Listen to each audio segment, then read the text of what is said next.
السلام علیکم۔ میں ہوں آپ کا میزبان عمر خطاب اور آپ دیکھ رہے ہیں عمر میڈیا۔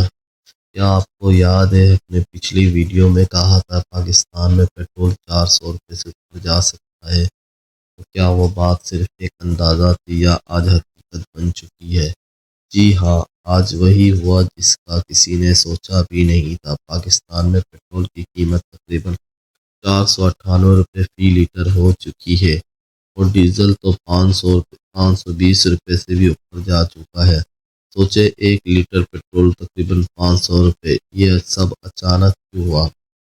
اصل وجہ عالمی حالات، خاص طور پہ مشرق وسطیٰ میں بڑھتی کشیدگی، جس کی وجہ سے تیل کی قیمت آسمان کو چھو رہی ہے اور پاکستان جیسے ملک جو تیل درآمد کرتا ہے اس کا سب سے بڑا شکار بن گیا ہے۔